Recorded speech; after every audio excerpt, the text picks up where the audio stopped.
ауырғанда не істеу керек? Видеоның соңына дейін көріңіздер, тіркеліп, лайк басып, қоңыраушаны басып кетіңіздер. Бүйрек қызметін жақсарту жолдары. Адамдар үшін барлық ішке 12 және сыртқы 12 мүшесі де қадірлі де қажетті болып есептелінеді. Оның ішінде қос бүйректің де өзінің атқаратын қызметі бар. Тибет медицинасында бүйрек қызметі жөнінде ерекше қаралған және өзіндік анықтау мен емдеу әдіс-тәсілдері бар. Осыған тоқталсақ, бүгінде адамдардың 90% бүйрегі сау емес екен.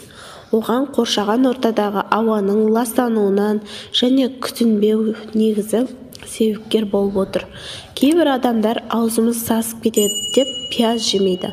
Ал пияз бүйректің қызметін жақсартушы витамині бар көкөніс. Сондай-ақ бүйрек қуық жолдарынан байланыстыратын. Оған тас байланса, оның да көптеген емі бар. Енді соған тоқталайық. Халық медицинасында жантақ шөпті емге қолданған.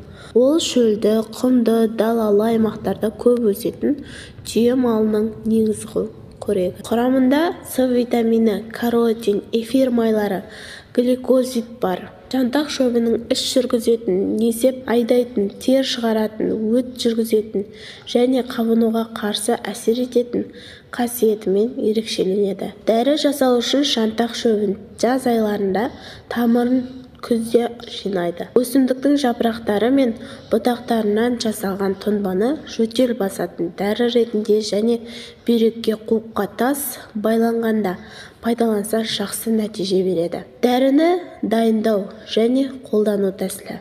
20 грамм тамырды 1 стақан қайнап тұрған суға салып, 20 минут тұндырып қояды. Содан соң сүзіп алып, 4-5 қасықтан күніне 3 рет ішеді. Бүйрекке тас, құм байланғанда жүректің қызметі нашарлап, денені ісік шалғанда да жоғарыда айтылған тұнбадан 1 қасықтан күніне 3 рет ішкен жөн. Бүйрекпен қуық жолдарына байланған тасты түсіріп, 3 қарбыз піскен мезгілді қолдану өте қолайлы. 1 апта тек қара нан мен қарбызды азық етіп, негізгі ораза тұтқандай болу керек. Ем қабылдаудың ыңғайлы уақыты түн кезі. Су толтырылған ваннаға не астауға отырып, қарбыз жесе зәр қысып, құм мен тас кіші дәретпен араласып түседі. Сондай-ақ қарбызға тойып алып, жүгіріп, жанын қинаса да тас пен құм кіші дәрет арқылы түседі. Ал бүйректің қызметini жақсартуға жүгері мен 1000-да 1 ем. Оны асып жей беру керек. Жоғарыда айтылғандай, салқын судың орнына сүт, айран сияқты ақ тағамдарын пайдаланып, сосын көбінесе қара нан жеу пайдалы. Сондықтан бүйректің сау кезінде оның ауырмауы адамның өз қолында екен.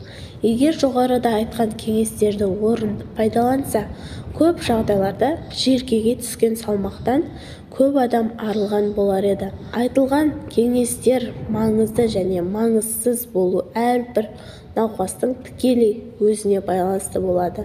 Науқастың қағиданы сақтауы, оның сырқатынан тез жазылуынан басты кепілі болмақ. Дендеріңіз сау болсын. Менің керек арнама тіркеліп, лайк басып, қоңыраушаны басып кетіңіздер. Керекті көптеп видеолар салып отырамын.